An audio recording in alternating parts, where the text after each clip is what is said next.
from Srimad Bhagavatam, Canto 5, Chapter 14, The Forest of Enjoyment. Text 5, the material world as the forest, the material world as the great forest of enjoyment. So it's a prose verse, a little lengthy, just a few words on the board there, so I think I'll just read it. Is that what they normally do for the prose verses? Anyway, okay. Tatragato dangsha mashaka sama pasadair manujai shalaba shakunta taskara mushakadabir uparudyamana bahi prana quachit parivartamanosmin advanya vidya kama karnamabir uparakta manasanu papa nartam naralokam gandharva nagaram upapanam iti mitya drishtir anupasyati. Let us do the word for word. You can repeat after me. Tatra, to that household life. Gata, gone. Dangsha, gadflies. Gadflies. It's a little nasty little fly. It's not like your typical fly. It's a nasty little fly which sometimes bites. It's a gadfly. A real nuisance. Okay. Mashaka, mosquitoes. Sama, equal to. Apasadai, who are low class. Manujai, by men. Shalaba, locusts. Shakunta, a large bird of prey. Taskara, thieves. Mushaka adibi, by rats and so on. Uparudyamana, being disturbed. Bahi prana, the external life air, in the form of wealth and so on. Bahi prana, oops, excuse me, what am I doing? Quachit, sometimes. Parivartamana, wandering. As men, in this. Advani, path of material existence. Avidya kama, by ignorance and lust. Karmapi, and by fruitive activities. Uparakta manasa, due to the minds being influenced. Anupapana artam, in which the desired results are never obtained. Naralokam, this material world. Gandharva nagaram, a will-o'-the-wisp city. Will-o'-the-wisp means illusory, like hallucination. A city which doesn't really exist. You sort of fantasize it. Upapanam, existing. Iti, taking it as mitya drishti, he whose vision is mistaken, anupashyati, observes. Translation.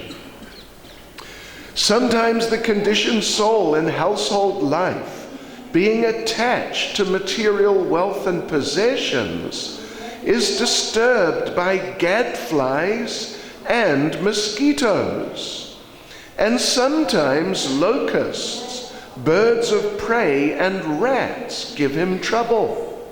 Nonetheless, he still wanders down the path of material existence. Due to ignorance, he becomes lusty and engages in fruitive activity. Because his mind is absorbed in these activities, he sees the material world as permanent, although it is temporary, like a phantasmagoria, a house in the sky. Purport by Srila Prabhupada. The following song is sung by Narottam Das Thakur. Ahankare matahana, nitai pada pasariya, asatyere satya karimani. Due to forgetting the lotus feet of Lord Nityananda and being puffed up by material possessions, wealth, and opulence, one thinks the false, temporary material world to be an actual fact. This is the material disease. The living entity is eternal and blissful, but despite miserable material conditions, he thinks the material world to be real and factual due to his ignorance. Let me read the verse again. Tatrikato dangshamashika sama pasadharmanajai salabha shakunta taskara mushakada bir uparudyamana bahi prana kwachit parivartamanosmin advanya vidya kama karma bi uparakta manasanu papa naratam naralokam gandharva nagaram upapanam iti mitya drishtibir anupashyati. Sometimes the conditioned soul in household life, being attached to material wealth and possessions, is disturbed by gadflies and mosquitoes, and sometimes locusts, birds of prey, and rats give him trouble. Nonetheless, he still wanders down the path of material existence. Due to ignorance, he becomes lusty and engages in fruitive activity. Because his mind is absorbed in these activities, he sees the material world as permanent, although it is temporary, like a phantasmagoria, a house in the sky. Nama Om Vishnupadaya Krishna Prestaya Bhutale Srimati Bhaktivedanta Swaminiti Namane Namaste Saraswati Devi Gauravani Prajayane Nirvishesha Shunyavadi Paschachadeshtarne Sri Krishna Chaitanya Prabhu Nityananda Sri Advaita Gadadha Shivasadi Gaura Bhakta Vrinda Hare Krishna Krishna Krishna Hare Hare Hare Rama Rama Rama Hare Hare Vanchkalpatarubhyascha kripa sindhubhya evacha patitanam pavanebhyo vaishnavebhyo namo namaha.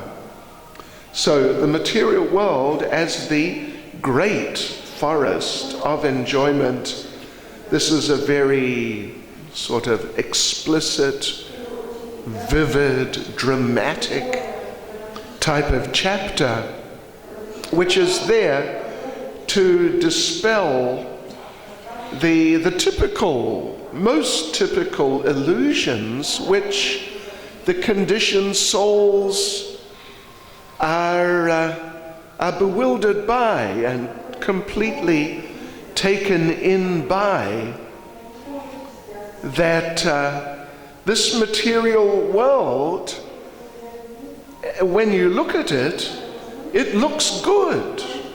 It looks very good. It looks very promising. And, well, this is Krishna's expertise. And actually, Krishna has many expertises, but this is a very sort of important one for us, that the material world looks extremely good. And it looks so good on one hand, and then on the other hand, we are so gullible, or not just gullible, but we desire so much to enjoy independently from the Supreme Personality of Godhead, that, well, there's the little slogan which Prabhupada repeated many times, but it comes from material life: the cheaters and the cheated. When people want to be cheated, it's much easier to cheat them. If people are vigilant and concerned, and they don't want to be cheated, they don't want to be taken in and misled, and as a result of all that suffer, then it's much harder to cheat them. But when people want to be cheated, they're actually looking for something which is not the real thing, then it's much easier to cheat them. We hear that in America, some people in the past have purchased the Brooklyn Bridge. We have heard that. It's a big bridge in the center of New York, between Manhattan and Brooklyn. And we hear that people have purchased it sometimes. Means some clever speaker has come along and somehow or other convinced them, you can buy this bridge. Big, huge, massive, gigantic bridge in the middle of the city, which obviously is part of the city, but somehow the person thinks, oh, I can buy this bridge. Anyway, we've heard things like that. So when people want to be cheated, it's much easier to cheat them. And that's the nature of people in this material world, that they're coming from the reality,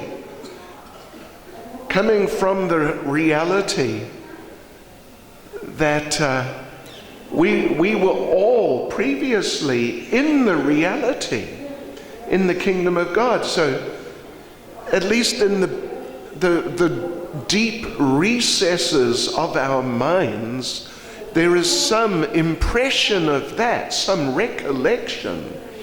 So many things are stored up in the back of the mind, and on top of that, Krishna supplies remembrance, knowledge also. So some recollection of a world which is very beautiful, and there are many nice people there, and there you can find happiness in so many ways. Impressions of that are there in the back of our minds. Srila Ramanujacharya, in his defeating of Mayavad philosophy, he addresses Shankaracharya's famous example of the rope and the snake. The rope and the snake. That there is, Brahma Satyam, Jagan Mithya. That Brahman is truth, this world is false. So the example which Shankaracharya uses to illustrate this, or one of the examples, is the example that a person may think a rope is a snake, and therefore they react to the rope as if it's a snake. Of course, if you just see some rope hanging somewhere, lying somewhere, that is not very frightening. That is not frightening at all. But if you see a snake somewhere, that's something frightening. And we will react. We will not react to a rope. It's just, it's just nothing of any significance, and nothing to worry about, certainly. So he uses this example, Shankaracharya, that actually there is not really a world as such. Jagan Mithya, it's false. Brahma Satyam, but what there is Brahman. And Brahman is truth. So, but what we are seeing here, what we are in the middle of, it is Brahman. But we are thinking it is this world, and therefore we are reacting. And we're trying to enjoy and make material progress, and we try to defend ourselves against material danger, and in so many ways we react as if it's a snake. This is the idea. As if it's a snake. But we shouldn't react like that, because it's not a snake. It is Brahman, and it is fine.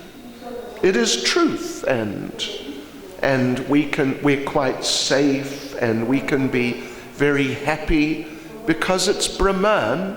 We just have to realize it's Brahman. So anyway, Ramanujacharya, he extensively argues against practically all of Shankaracharya's arguments of different types. And he argues against this one. And his argument against this one is that if there is a rope, how could you think it's a snake? If you never saw a snake before, if you had no idea that that there are snakes exist, and snakes are very dangerous. If you had no experience previously of snakes, then how, first of all, how could you think it is a snake if you never saw a snake? And how would you know that you should react? That, it's a snake. Danger, panic. How could you react like that? How could you know to react like that if you've had no experience of snakes before at all? You couldn't, actually. So this is Ramanujacharya's argument, that we must have had experience of snakes before. Therefore we react. Even though this is not really a snake, it means it's not the reality.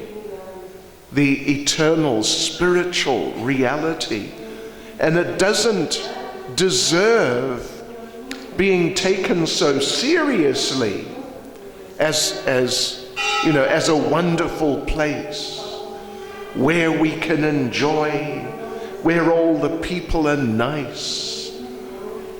This world is something else. It's a nasty, dirty place full of nasty people, and we all know in so many ways it's a really difficult place, but we are thinking, oh, it's nice.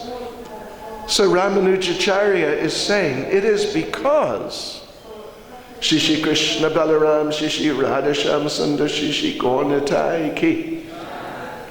It is because, and it could only be because we have had experience of that in the past.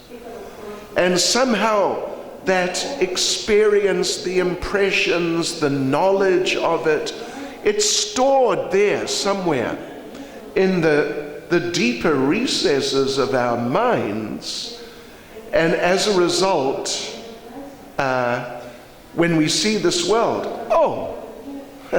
we react like it's that world. And we have those types of expectations that we're going to enjoy, and it is offering us that. But the whole point of this chapter is that even though it looks good, it looks like the real thing, but it's a cheat.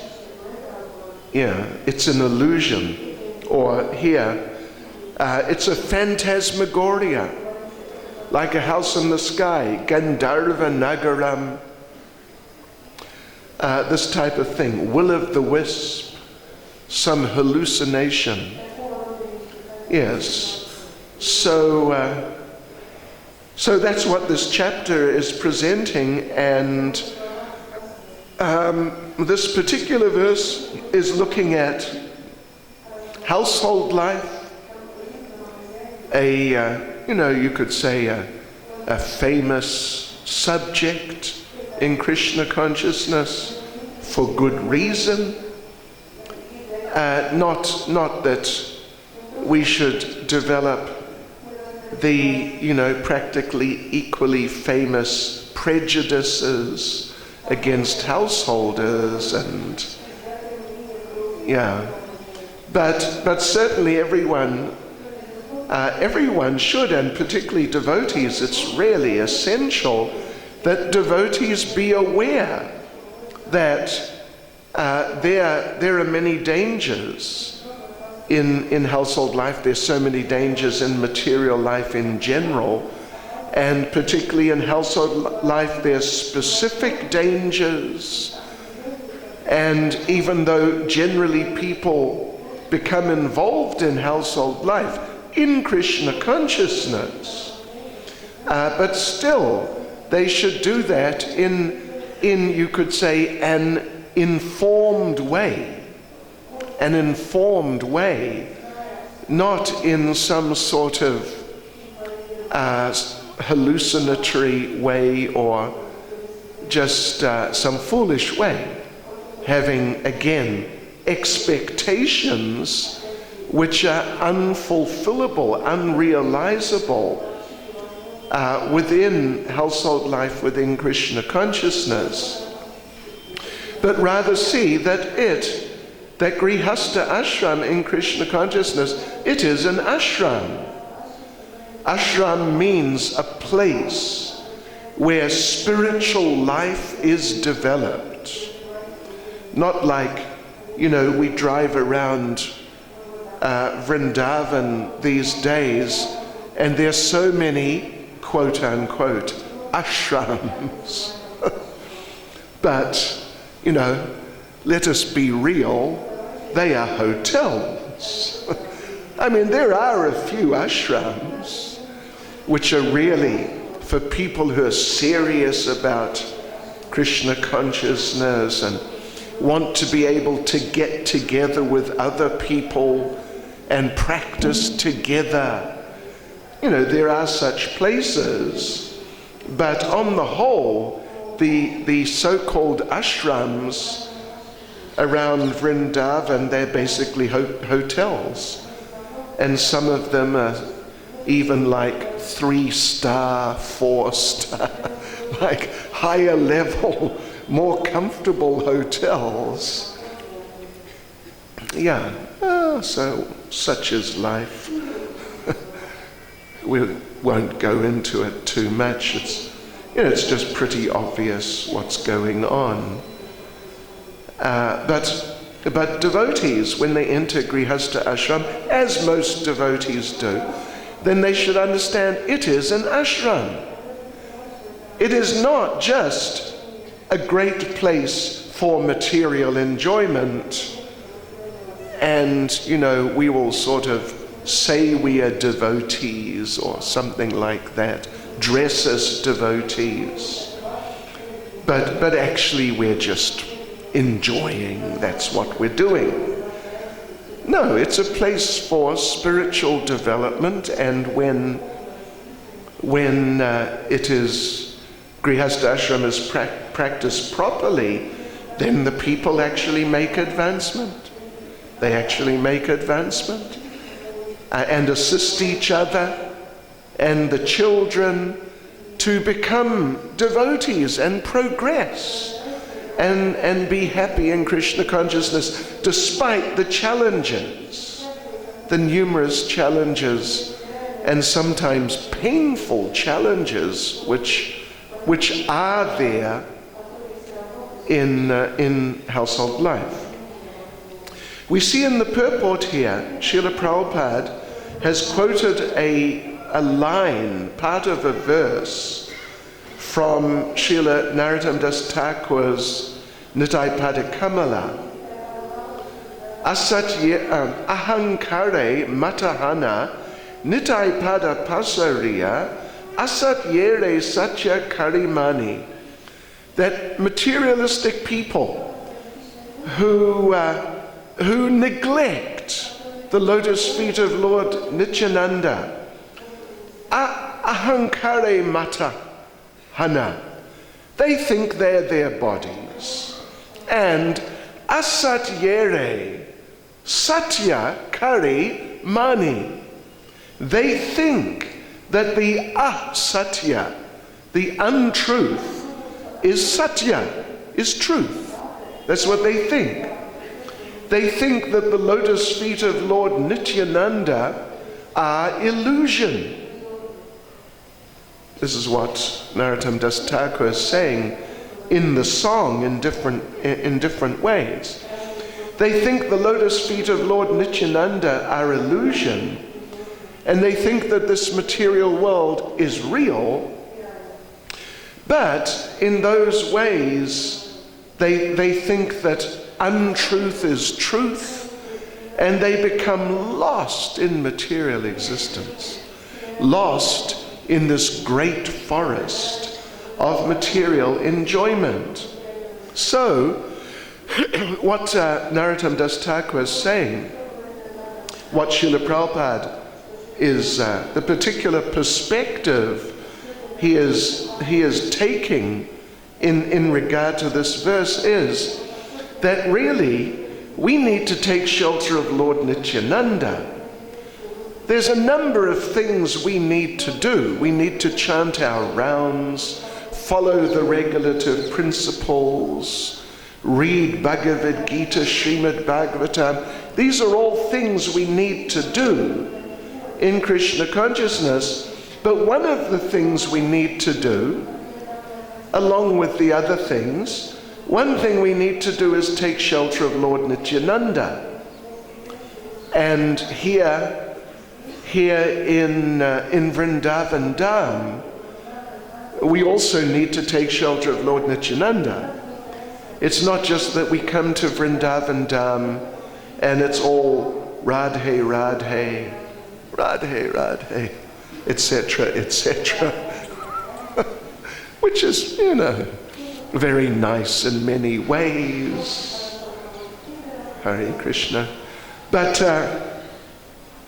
we need to take shelter of Lord Nityananda in Vrindavan Dham if we're really to enter Vrindavan and go a little deeper than the, the material, the big buildings, the big fancy buildings on one hand, and the sometimes broken down temples on the other hand, and the, obviously very wealthy zamindars who are building the big buildings and driving around in the motor cars, and the beggars of different types. Yeah. In order to transcend all of this, or at least to not be too much affected by the material deterioration of Vrindavan Dham in so many ways, we need to take shelter of Lord Nityananda. And this is one reason why on our altars here we don't just have Radha and Krishna, and we don't even just have Krishna and Balaram, but we have Gaur-Nitai also.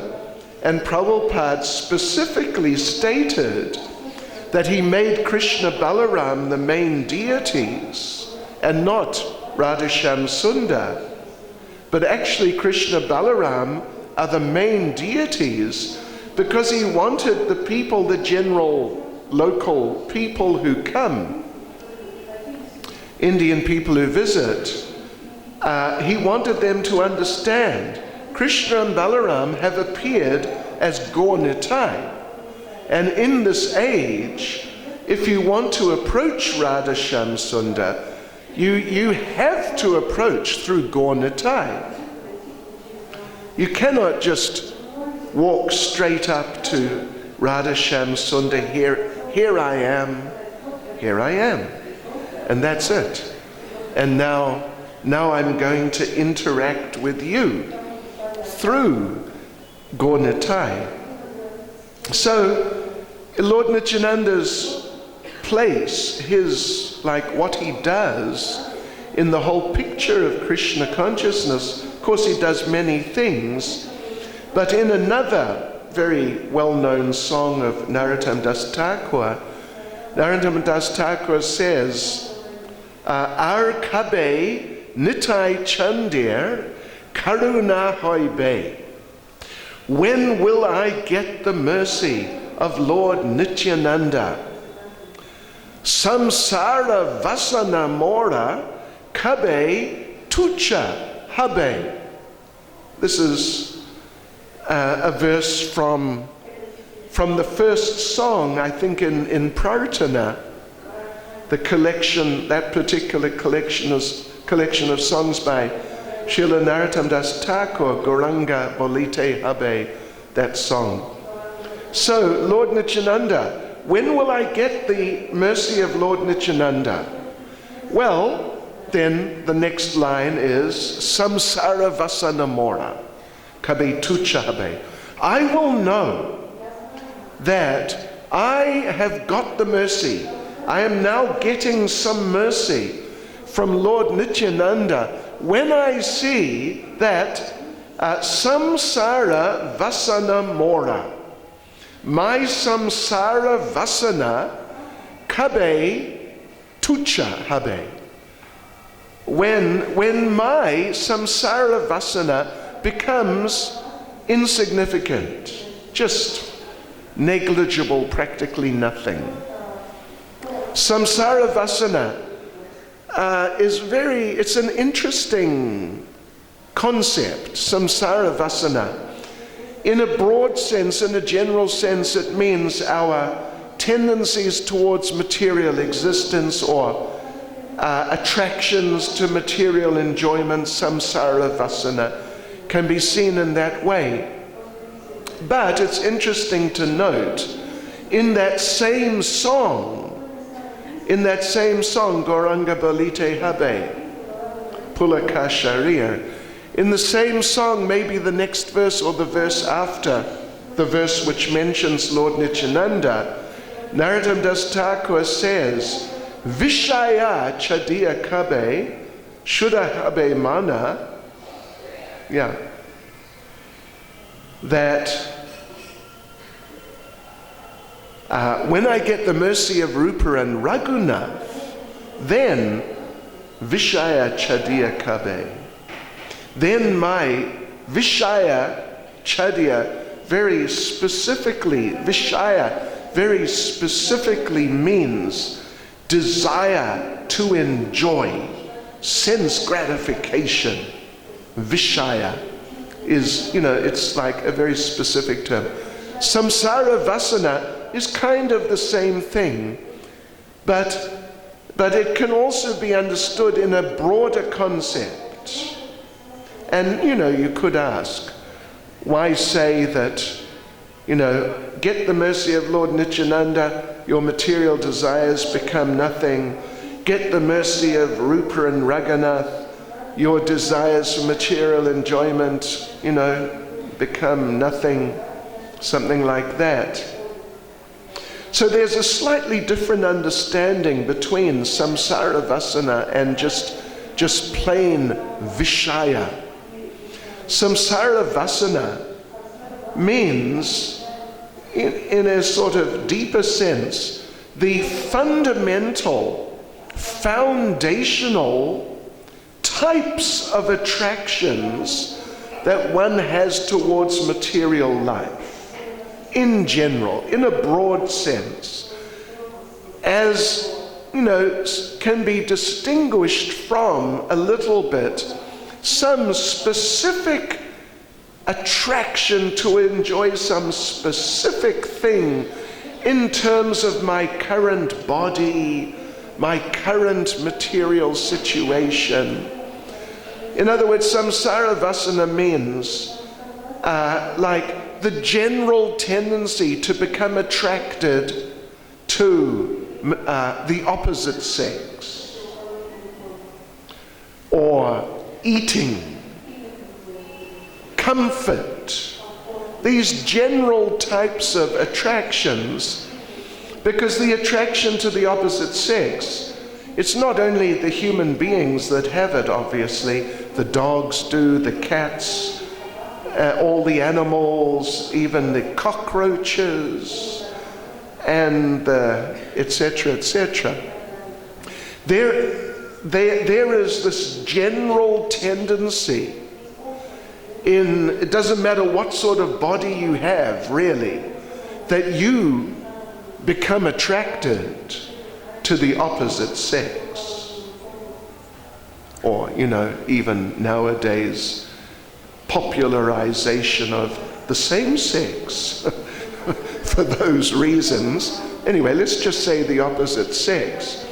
And it's there, even in kind of what we might consider ugly creatures, like cockroaches, like flies, like hippopotamuses. In Africa, where I am based, we have hippopotamuses and rhinoceros and elephants. Well, of course you have elephants here too. And crocodiles. And sure, they don't really look very attractive in that sense particularly. But you can know for sure the male hippopotamus thinks that the female hippopotamus looks, very sweet and just very beautiful. You get the idea.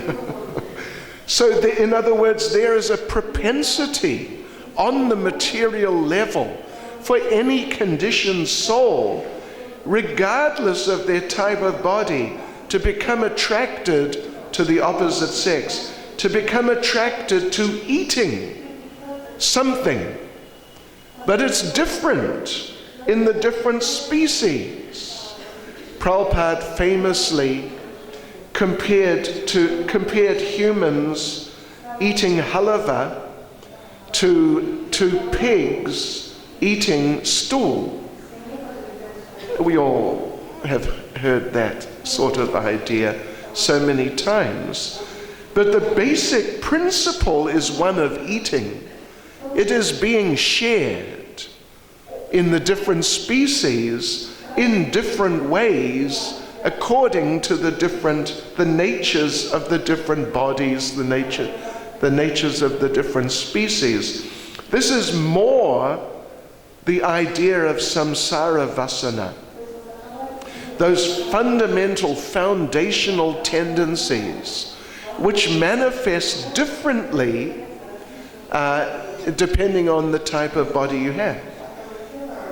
Even, men are attracted to women, women are attracted to men. But fundamentally, there's the propensity to become attracted to the opposite sex and different types of foodstuffs. So Lord Nityananda then, Lord Nityananda is very merciful and he's very powerful.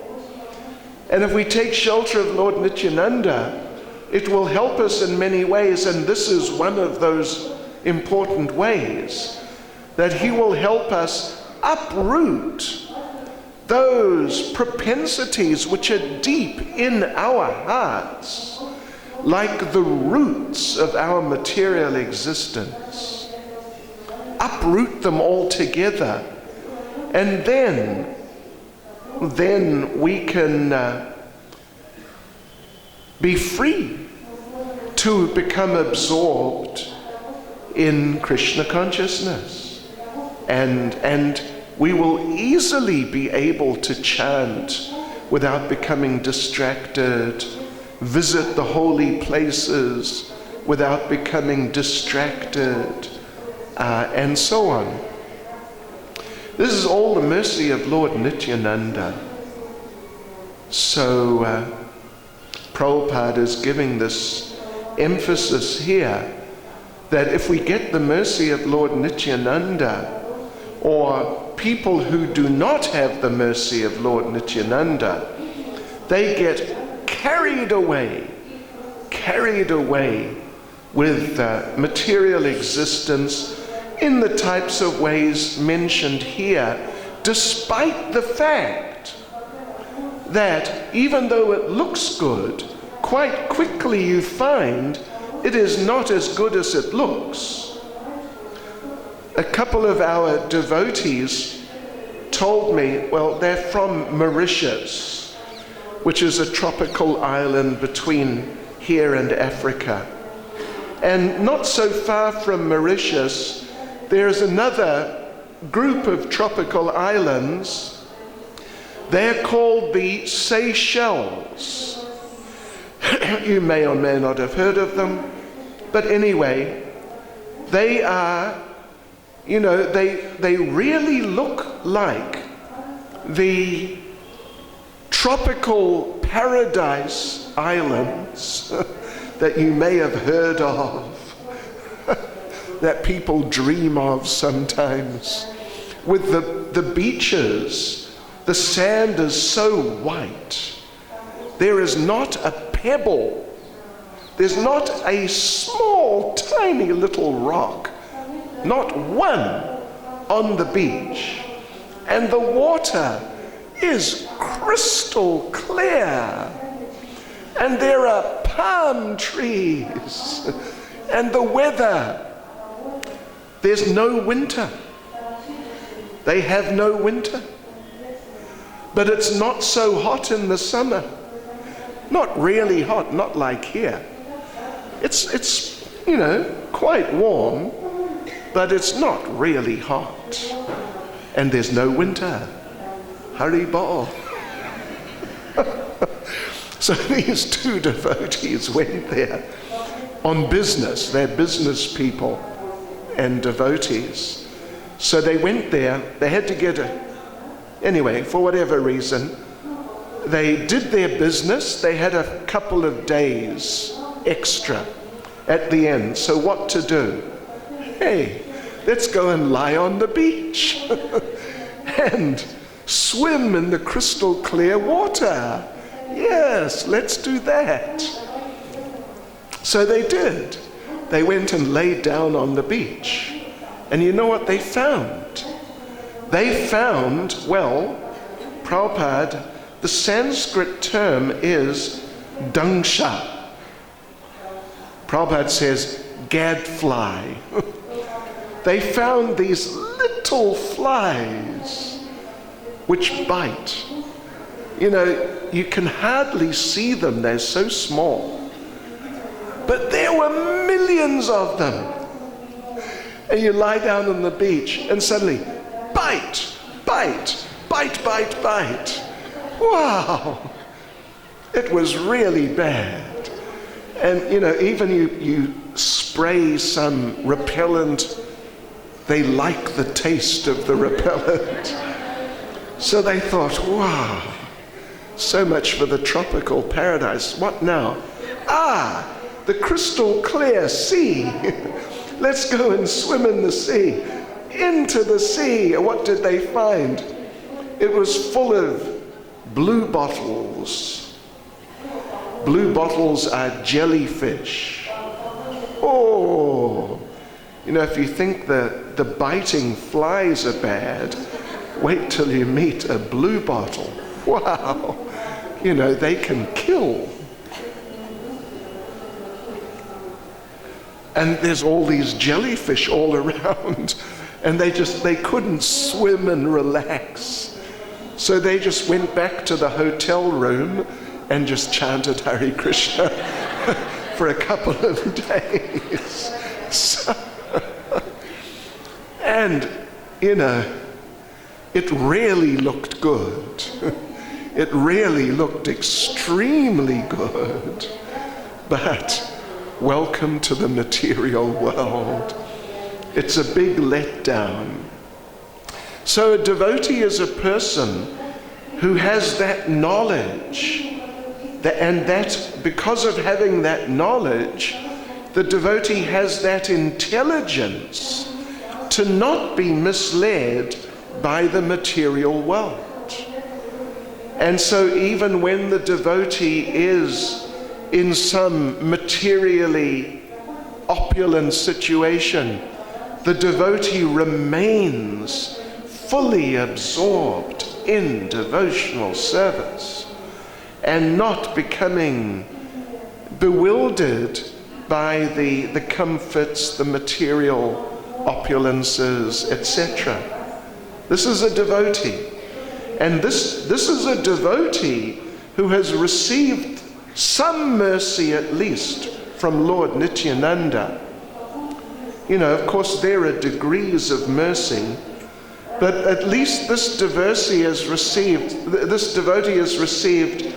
some degree of mercy from Lord Nityananda, that whatever the material circumstances are, the devotee can remain wholeheartedly engaged in devotional service, and in that way be happy in material difficulty, in material comfort. Be happy in Krishna consciousness by the mercy of Lord Nityananda, and be happy in Sri Vrindavan Dham by the mercy of Lord Nityananda. Hare Krishna. I don't know, what time we meant to finish? No budget. 9 o'clock. Any comment, question from anyone? Yes, Prabhu? Yes. Okay, that's a good point. Okay. Yes, devotee said that we were talking about taking shelter of Lord Nityananda, getting his mercy, so what do we do? How do we do that? Well, Bhaktivinoda Thakur sings, Ek baar dekhle chake jal, gora bole, nitai dain sakala sambal. He basically says that when Lord Nityananda sees a tear, just ek baar, one time, chake jal, a tear coming from your eye, Gora Bole, when you chant the name Gora, then Nitai Den Sakala. He just gives everything. So if we serve Lord Chaitanya,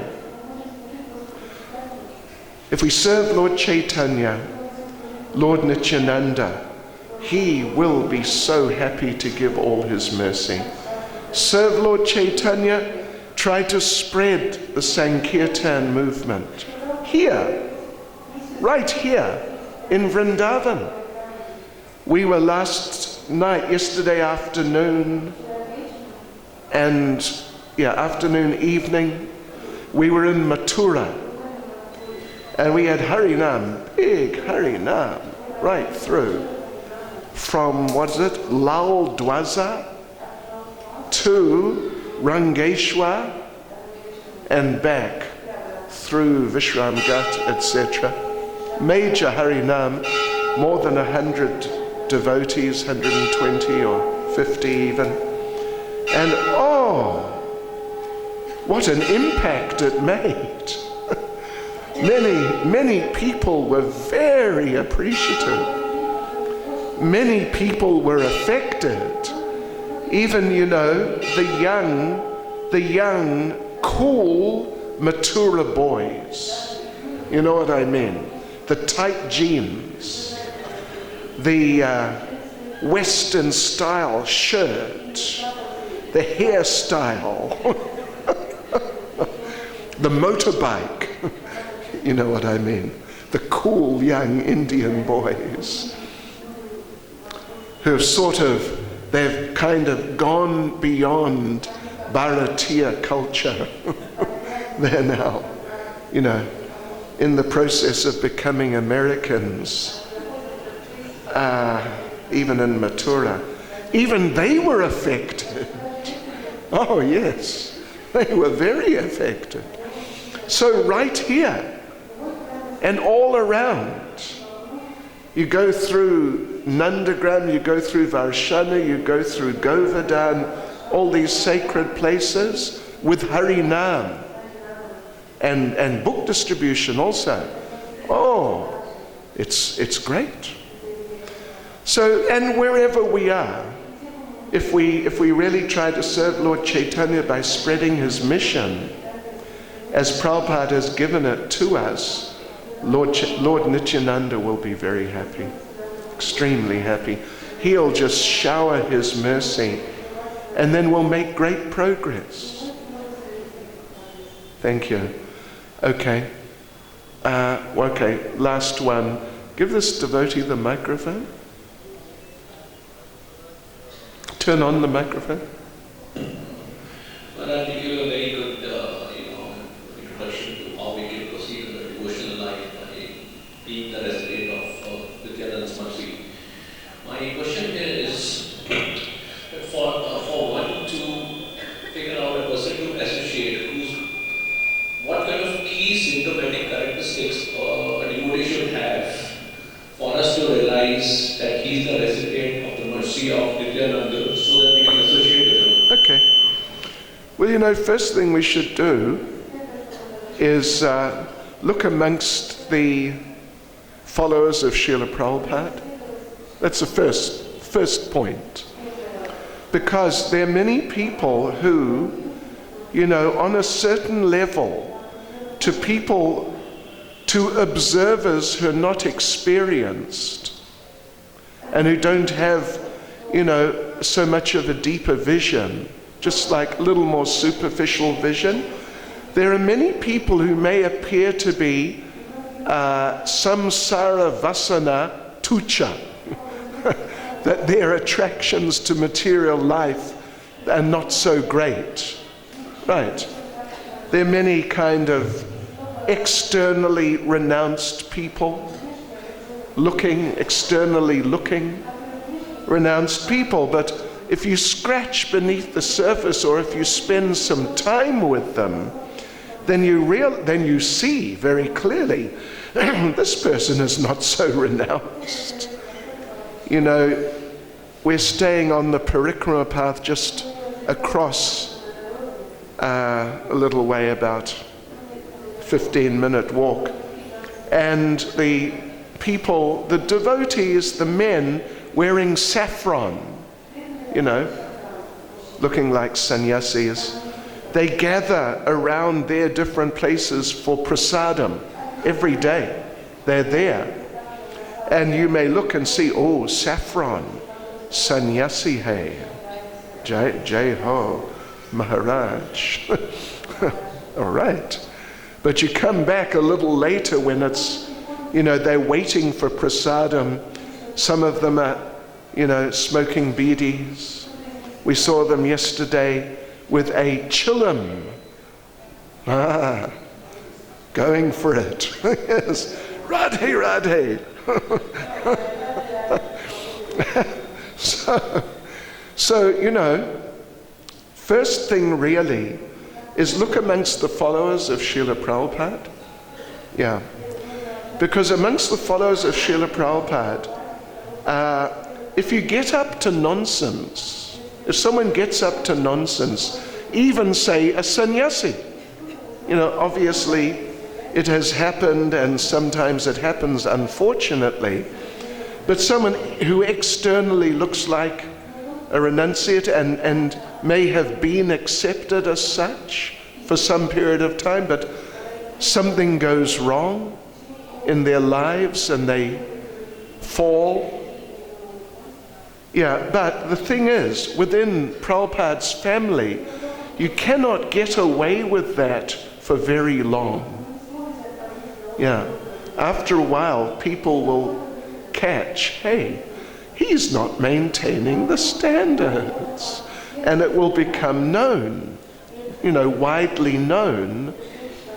And then you'll know best not to associate with him too closely. Get the idea? So otherwise, within Prabhupada's family, we should look and see who is sincerely trying to spread Prabhupada's movement, who is not engaged just in materialistic activity and sense gratification like that. Hare Krishna. Thank you all very much. Srila Prabhupada ki.